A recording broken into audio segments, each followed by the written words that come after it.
The first part is to make sure that however we go about this, however we operationalize it, that we have to make sure that we're still protecting our patients and our staff and providers that are taking care of these patients. And so as we thought about how we would resume some elective type surgical procedures, as well as some regular admissions for medical services, that we do several things. First, we make sure that we have the right PPE for both our patients and those that are taking care of our patients.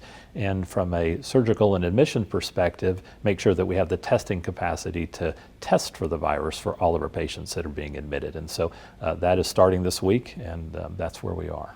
We will start with some elective, more outpatient type surgeries. On the adult side, we'll focus mostly within the ambulatory surgery center. At Children's, we don't have a specific ambulatory surgery center, so those patients will be taken through the normal operating process at Children's. But for, I would guess, about a week, we're going to focus on outpatient procedures. Again, trying to make sure that we protect our inpatient beds if we do have some type of an increase in patients. So we're doing both outpatients, we're making sure that we have the right equipment, but in addition, we're testing all of our patients now. So we're very fortunate at OU that we're able to have in-house testing, and we can get tests back within as little as 2 hours. Previously, before we had daily testing in the hospital, we would put them in specific units. We called them persons under investigation. And so until they came back with a negative test, we would presume that they might have the virus, and so we would treat them as such with all the protective gear that we needed. Once they became negative, then we could shift them back to what we call maybe the general population.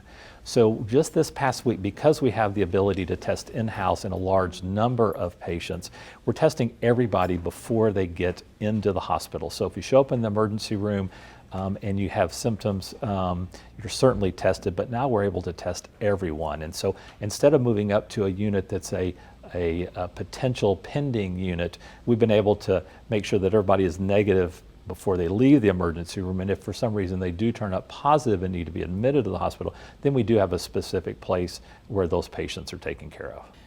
Well, just as Dr. Manter mentioned, first and foremost, our daily operations have to think about our patients. And so we want to make sure that we can do anything we're going to do as we start to ramp back up in a safe manner.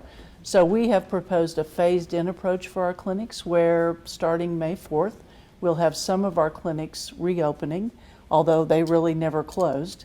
And we will see some patients in some of our more low-risk clinics. We'll then phase every 2 weeks, providing the numbers stay good, and we'll be monitoring that on a daily basis. We'll start to have more and more patients coming in, and more of our clinics actually open for more or less full business. If they haven't been here over the last 6 to 8 weeks, they're going to notice several different things. Initially, they're going to notice that they will see someone who asks to screen them as they walk into one of our clinical facilities.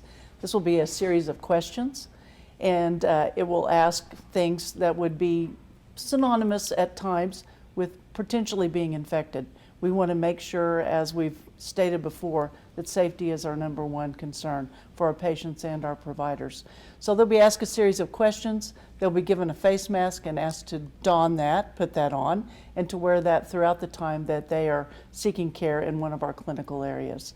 If there is a chance that someone actually has respiratory symptoms or symptoms that are concerning, we have a process in place where they can be seen immediately in one of our clinics here on campus, and that can be assessed and testing can be done if appropriate.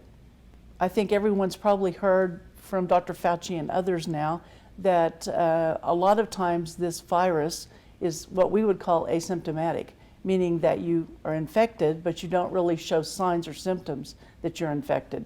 So not only is it important to ask people about signs and symptoms, but certainly to, at times, test people who are showing no signs and symptoms because of the chance that they, too, might be able to spread the virus without really being aware themselves.